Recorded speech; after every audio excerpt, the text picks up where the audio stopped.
Hello everyone, welcome back to the online learning platform of Target Gurukul, जहां आप शुरू करेंगे अपनी CUET 2024 की जर्नी हमारे साथ।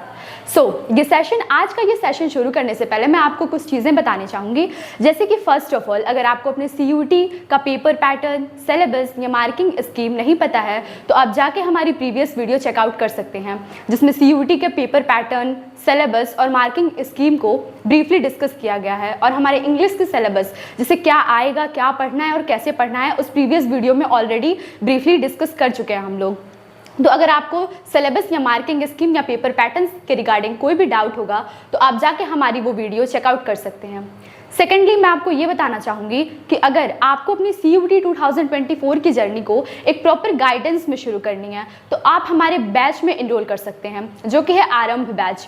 बेसिकली इस बैच में होगा क्या कि आपको एक प्रॉपर गाइडेंस में पढ़ाया जाएगा, आपको प्रीवियस ईयर क्वेश्चंस कराए जाएंगे, प्रीवियस ईयर क्वेश्चन से रिलेटेड क्वेश्चंस की एनालिसिस कराई जाएगी, आपका एक अलग से डाउट सेशन रखा जाएगा।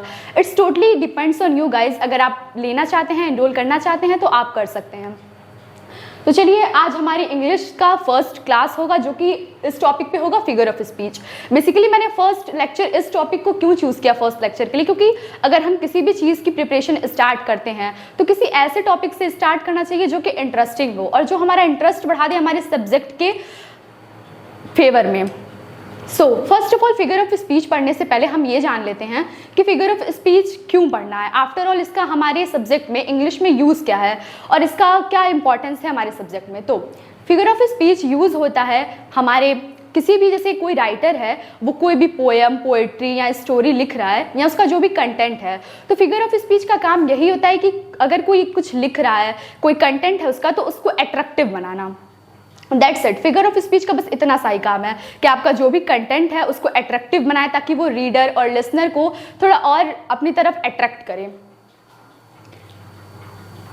तो चलिए इसी के साथ आगे बढ़ते हैं। और आप यहाँ पे देख सकते हैं कि एक कटआउट लगाया गया है। होता क्या है कि हम लोग बेसिकली पढ़ तो लेते हैं, बट जब एग्जामिनेशन वगैरह में हमारे माइंड में वो चीज़ हिट नहीं करती है। तो यहाँ पे एक ट्रिक हम लोगों ने रखी है, दैट इज SHAMPOO, शैम्पू। इस ट्रिक के थ्रू आप इजीली लर्न कर सकते हैं, मतलब वो चीज़ आपके दिमाग में हिट कर जाएगी। अगर एग्जामिनेशन वगैरह में आप भूल रहे हैं तो ये चीज़ मैं अभी नहीं, at the end of the session discuss करूंगी कि इसका क्या मतलब है। पहले हम बेसिकली पढ़ लेते हैं सब कुछ। तो figure of speech, a word or expression used not with its original meaning but in an imaginary way to make a special effect। Basically figure of speech होता क्या है कि कोई ऐसा वर्ड या एक्सप्रेशन, कोई भी वर्ड या एक्सप्रेशन जो कि अपने ओरिजिनल मीनिंग में नहीं यूज़ हुआ होगा, उसके इल्यूजनरी या फिर इमेजिनरी वे में यूज़ हुआ होगा, उसको हम कहते हैं figure of speech. Figure of speech का इतना सा काम है कि वो हमारे कंटेंट को, हमारे पोएम को, हमारी पोएट्री को एक थोड़ा अट्रैक्टिव सा लुक देता है। ये ज़रूरी नहीं। तो चलिए शुरू करते हैं हमारे फिगर ऑफ स्पीच को डिस्कस करना। फर्स्ट ऑफ ऑल, हमारा पहला फिगर ऑफ स्पीच है सिमिली। बेसिकली सिमिली में होता क्या है? A simile is a figure of speech that is mainly used to compare two or more things that possess a similar quality. It uses words such as like, so और as to make the comparison। Simile एक ऐसा figure of speech है जिसमें to or more than two words का comparison कराया जाता है with similar quality. ऐसे वर्ड्स को कंपेयर किया जाता है जिनकी सिमिलर क्वालिटी हो।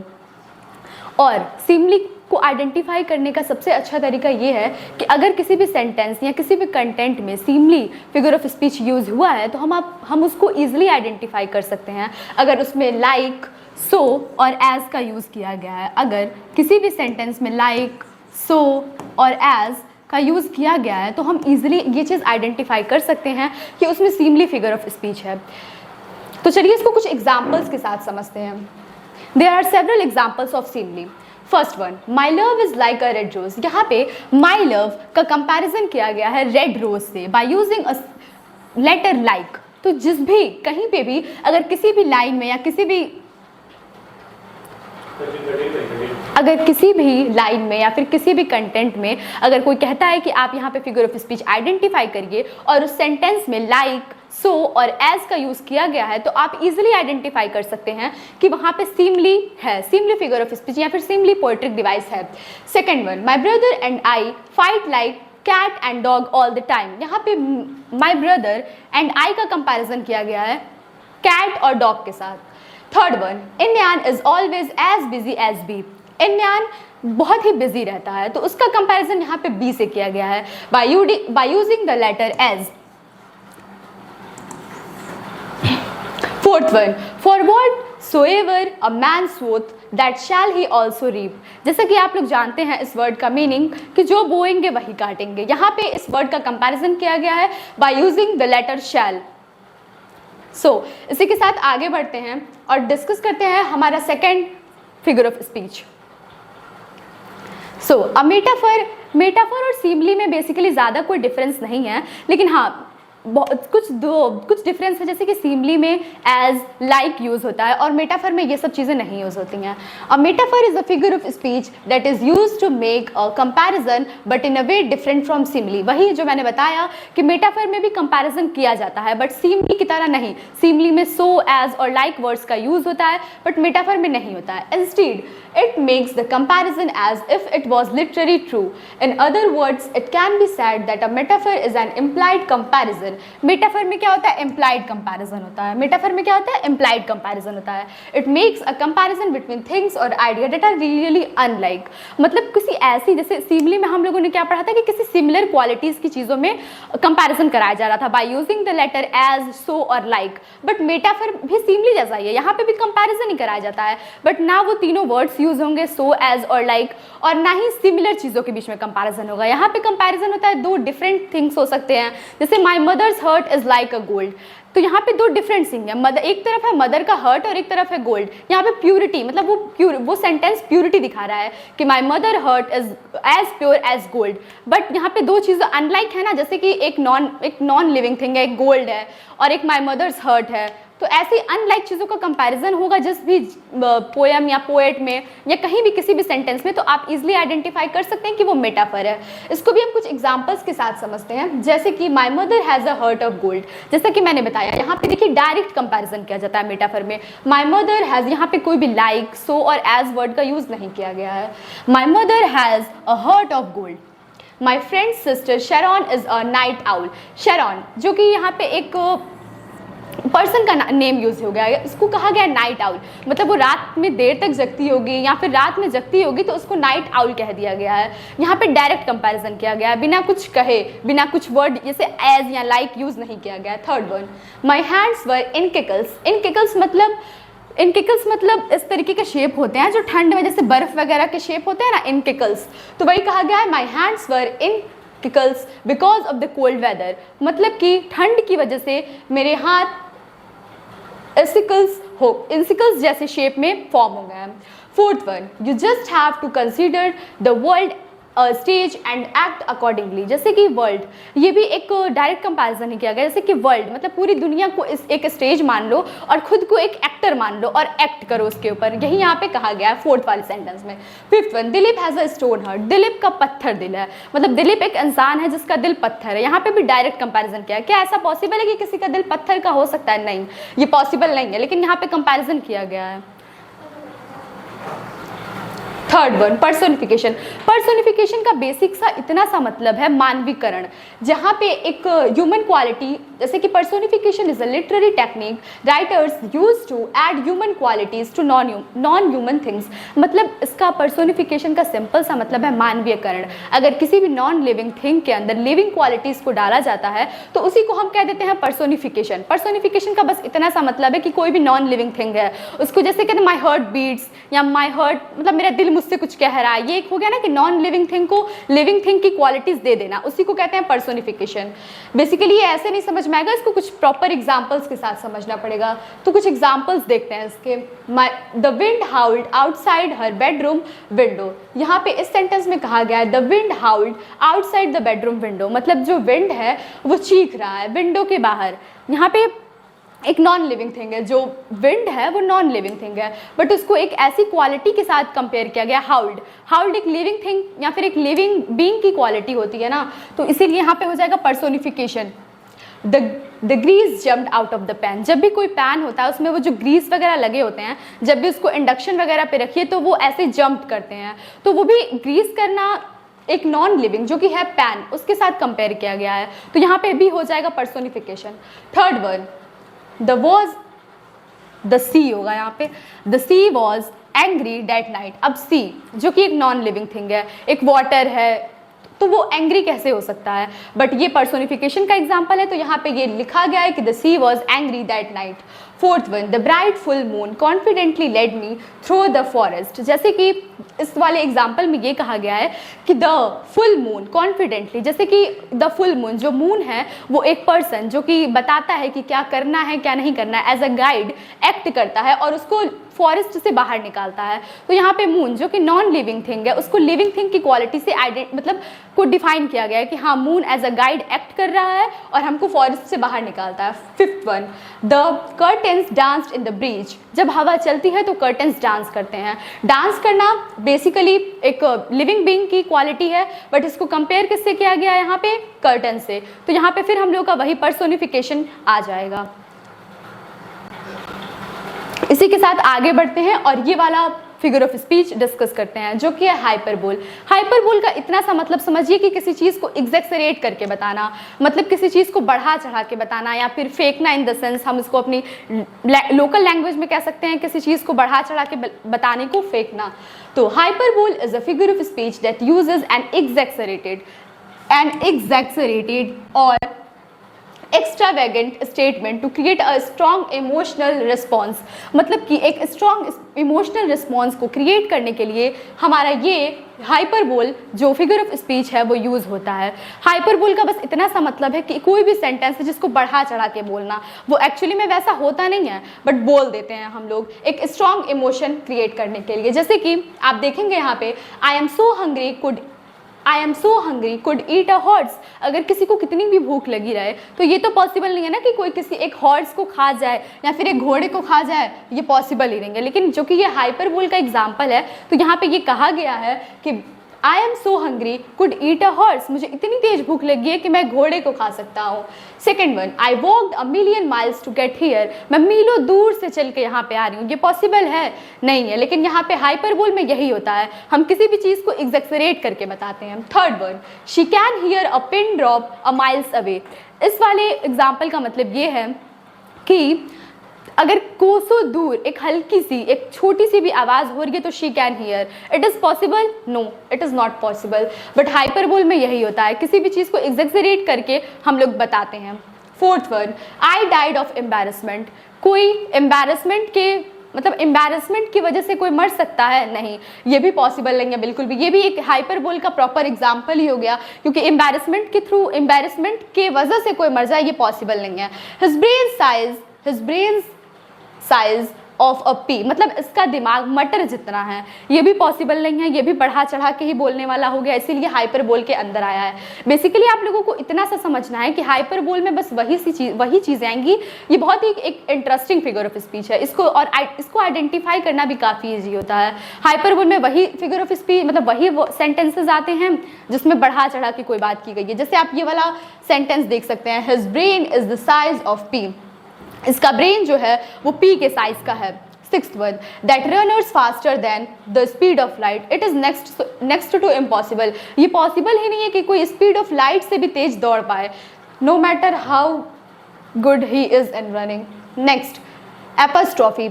ये बहुत ही इंटरेस्टिंग फिगर ऑफ स्पीच है। As a literary device, apostrophe refers to the speech or address to a person who is not present or to a personified object. Basically इस वाले फिगर ऑफ स्पीच का इतना सा मतलब है कि आपको, जैसे होता है कभी कभी हम लोग सेल्फ टॉक करते हैं तो आप कुछ कह रहे हैं, वो भी नॉन लिविंग थिंग से, या फिर आप खुद से कहिए या फिर ऐसे इंसान से कहिए जो एक नॉन लिविंग थिंग है, या फिर एक ऐसे इंसान किसी ऐसे चीज़ से कहिए जो कि ऑलरेडी है नहीं, वो डेड है, तो वही चीज़ें आ जाती हैं एपिस्ट्रॉफी के अंदर। जो हम सेल्फ टॉक करते हैं, जो किसी डेड पर्सन से अगर कभी कभी बोलते हैं या फिर कोई नॉन लिविंग थिंग से बात करते हैं, वही आता है एपिस्ट्रॉफ के अंदर। कुछ सेवरल एग्जांपल्स के साथ हम इसको डिस्कस करेंगे। Oh rose how sweet your smell and how bright your look. ये वाला एग्जाम्पल देखिए, कोई कह रहा है oh rose how sweet you smell and how bright you look, मतलब रोज़ कितना अच्छा स्मेल करता है और कितना अच्छा वो दिखता है। बट रोज़ क्या है यहाँ पे? नॉन लिविंग थिंग है, तो इसीलिए ये एपिस्ट्रॉफ के अंदर आ जाएगा। Second one, car get me to work today. Car, अब ऐसे कैसे पॉसिबल है कि कार किसी को वर्क पे ले जा सकता है? नहीं, वो तो खुद करके जाना पड़ेगा ना, खुद ड्राइव करके जाना पड़ेगा। बट यहाँ पे ये कहा गया है कार से, और कार क्या है? Non living thing. Third one, O tree how majestic you are as you throw down leaves. मतलब यहाँ पे बात ट्री से की जा रही है। एज ऑलवेज, जैसा कि मैंने ऑलरेडी 2 एग्जाम्पल्स में बताया, ट्री भी यहाँ पे नॉन लिविंग थिंग है और नॉन लिविंग थिंग से बात की जा रही है। तो आप बेसिकली एपिस्ट्रॉफ का इतना सा मतलब समझिए कि कोई ऐसे टॉक या फिर हम कुछ कह रहे हों किसी डेड इंसान से या फिर सेल्फ टॉक करते हैं तो वो भी एपिस्ट्रॉफ के अंदर ही आता है, या फिर किसी नॉन लिविंग थिंग से कुछ कह रहे हैं तो वो भी हमारे एपिस्ट्रॉफ के अंदर ही कवर होगा। ये बहुत ही इंपॉर्टेंट और बहुत ही इंटरेस्टिंग फिगर ऑफ स्पीच या फिर पोएटिक डिवाइस है। Next, oxymoron. An oxymoron is the figure of speech that combines contradictory words with opposite meaning. Oxymoron एक ऐसा फिगर ऑफ स्पीच है जहां 2 वर्ड्स को कंबाइन करते हैं जिनका एकदम डिफरेंट मीनिंग। जैसे प्रिटी अगली, अगर हम ये कह रहे हैं कि हाँ सी इज क्वाइट प्रिटी एंड अगली, तो यहाँ पे 2 वर्ड्स आ रहे हैं ना, प्रिटी एंड अगली, और वो दोनों वर्ड्स जो कि एकदम अपोजिट हैं एक दूसरे से, तो ऐसे सेंटेंसेस कवर हो जाते हैं हमारे ऑक्सीमोरॉन के अंदर। And oxymoron is a figure of speech that combines contradictory word with opposite meaning. जैसा कि मैंने बताया, अगर एक ऐसा सेंटेंस है कि शी इज प्रिटी अगली, तो यहाँ पे 2 वर्ड्स यूज हुए हैं, प्रिटी और अगली, और दोनों विद अपोजिट मीनिंग यूज हुए हैं, तो ये आ जाएंगे ऑक्सीमोरॉन के अंदर। नेक्स्ट, कुछ सेवरल एग्जाम्पल्स के साथ हम ऑक्सीमोरॉन को समझते हैं। I feel this patterns are pretty ugly. जैसा कि मैंने बताया, यहाँ पे वही वर्ड यूज हुआ है, प्रीटी एंड अगली। प्रीटी और अगली 2 एकदम डिफरेंट वर्ड्स हैं जिनको एक साथ कंबाइन किया गया है। तो अगर ऐसे सेंटेंसेस आपसे आते हैं आपके एग्जामिनेशन में और बोलता है आइडेंटिफाई करने के लिए, तो आप इजीली बता सकते हैं कि अगर 2 कॉन्ट्राडिक्टरी वर्ड्स यूज हुए हैं विद अपोजिट मीनिंग तो वो ऑक्सीमोरॉन होंगे। Second, they asked us to submit the original copy. What it means, original भी हो और copy भी हो, तो यहाँ पे फिर वही oxymoron आ जाएगा। Third one, Chester demanded that he wants the whole piece of the cake. मतलब एक केक है तो चेस्टर डिमांड करता है कि उस केक का उसको होल पीस चाहिए। तो यहाँ पे भी आप देख सकते हैं कि 2 वर्ड्स यूज हुए हैं और दोनों एकदम अपोजिट मीनिंग के साथ हैं, वो होल भी हो और वो पीस भी हो, तो वैसे ही यहाँ पे ऑक्सीमोरॉन हो जाएगा। मतलब ऐसे सेंटेंसेस क्लियरली ऑक्सीमोरॉन का आप इतना सा मतलब समझिए कि अगर किसी भी सेंटेंस में 2 ऐसे वर्ड्स यूज होते हैं जो कि बेसिकली हैं तो डिफरेंट, लेकिन उनको एक साथ यूज कर दिया गया है। Next, onomatopoeia. Onomatopoeia is the process of creating a word that phonetically imitates, resemble or suggests the sound of the sound that it's describe. ये बहुत ही इंटरेस्टिंग है, ओनोमेटोपोइया। जैसे कि हम किसी भी फिगर ऑफ स्पीच में या किसी भी सेंटेंस में बात करते हैं कि डॉग के बार्किंग की, कैट या रैट के स्क्वीजिंग की, तो हम कह सकते हैं वहाँ पे कौन सा फिगर ऑफ स्पीच है, ओनोमेटोपोइया। ये फिगर ऑफ स्पीच वहाँ होगा जहाँ पे किसी भी साउंड के बारे में बात किया जाएगा, चाहे वो काऊ का हो, चाहे वो डॉग का हो, चाहे वो कैट का हो। अगर किसी भी एनिमल का उसके साथ उसके साउंड का यूज़ हो रहा है या फिर उस सेंटेंस में उसके साउंड का यूज़ आ रहा है, तो हम कह सकते हैं वहां पे ये वाला फिगर ऑफ स्पीच है ओनोमेटोपोइया। जैसे कि इसको कुछ एग्जांपल्स के साथ समझते हैं। The dog barked all night. The dog bark मतलब डॉग पूरी रात भौंक रहा था। तो यहाँ पे डॉग है, डॉग एक एनिमल है और उसके साथ उसका साउंड बार्किंग मतलब भौंकना होता है, तो उसके बार्किंग करने का, बार्क्ड करने का साउंड आ गया। तो जैसे कि ये आ गया ओनोमेटोपोइया में। The mouse went squeak as it ran across the room. Mouse एक एनिमल है और उसके साथ स्क्विक वर्ड का यूज किया गया है। स्क्विक मतलब चीखना, इस टाइप का कह सकते हैं कुछ। स्क्विक मतलब चीखना ही होता है बेसिकली, तो माउस के साथ स्क्विक वर्ड का यूज किया गया है। तो यहाँ पे वही फिगर ऑफ स्पीच होगा जो एनामोटोपिया है। एनामोटोपिया का बेसिकली सा मतलब इतना समझिए कि जहाँ किसी भी एनिमल के साथ उसके साउंड का या फिर उसके साउंड निकालने का या उसके साउंड के वर्ड का यूज हो रहा है, वहाँ पे ये वाला मतलब एनामोटोपिया फिगर ऑफ स्पीच आ जाएगा। Suddenly there was a loud थर्ड मतलब होता है थपथपाना कह सकते हैं या खटखटाना कह सकते हैं।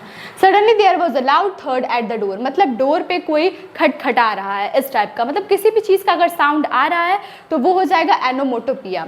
The wave crashed against the side of the boat. जब बोट साइड पे रखा होता है किसी ओशियन या सी के, तो जो वेव्स आती हैं और उस पर लड़ती हैं, मतलब क्रैश करती हैं, उससे टकराती हैं, तो वही इसमें कहा गया है कि the way crashed against the side of the door. Fifth one, the corn went pop in the microwave. Microwave के अंदर जब हम कॉर्न रखते हैं तो उसके पॉपिंग का साउंड आप लोगों ने सुना होगा, वो जिससे पॉप करता है, तो यहाँ पे उसी साउंड की बात की गई है।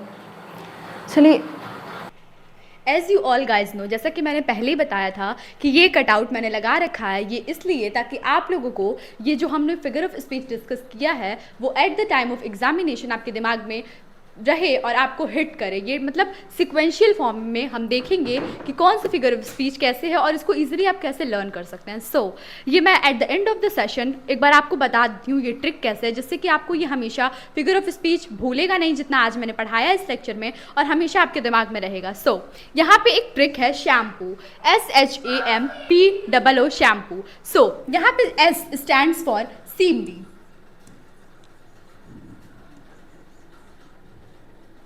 S it stands for seemly. Second one, hyperbole, H stands for hyperbole.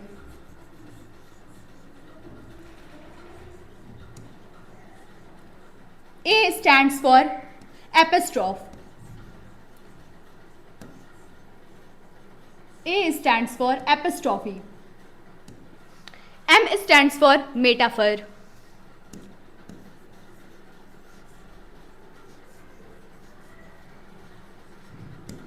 P stands for personification.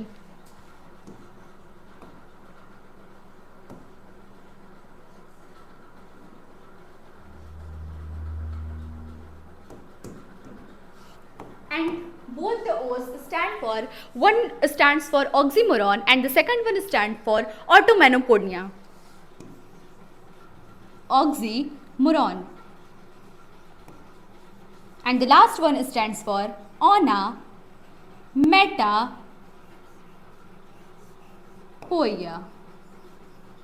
So इस ट्रिक के थ्रू ना आप इजीली ये पूरा फिगर ऑफ स्पीच जो कि हम लोगों ने आज के सेशन में डिस्कस किया है वो बहुत ही इजीली तरीके से अपने दिमाग में फिट कर सकते हैं।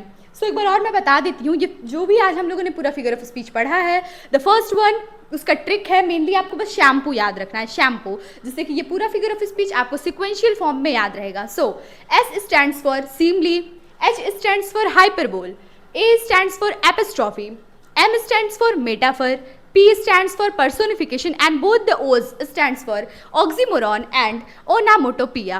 That's it. तो चलिए इसी के साथ हम लोग आगे कुछ क्वेश्चंस डिस्कस कर लेते हैं कि किस टाइप के क्वेश्चंस आपके एग्जामिनेशन में पूछे जाएंगे। फर्स्ट क्वेश्चन, एक क्वेश्चन मैं आपको बता देती हूँ, बाकी के दो आप खुद से बताएंगे मुझे, और नेक्स्ट सेशन जब लिया जाएगा फिगर ऑफ स्पीच का। बेसिकली ये एक ऐसा टॉपिक है कि इसको एक लेक्चर में कवर कर पाना इज नेक्स्ट टू इम्पॉसिबल, क्योंकि बहुत से ऐसे फिगर ऑफ स्पीचेस हैं, मतलब गिनती ही नहीं है इनकी कि ये कितने टाइप के हो सकते हैं, लेकिन फिर भी आपको सिर्फ वही पढ़ाया जाएगा जो आपके एग्जाम के पॉइंट ऑफ व्यू से इंपॉर्टेंट होंगे। तो चलिए एक क्वेश्चन हम डिस्कस करेंगे और बाकी के दो क्वेश्चन नेक्स्ट सेशन पे डिस्कस करेंगे। आप लोग उसका आंसर हमें बताएंगे कमेंट सेक्शन में। The sign of the door insulted my intelligence.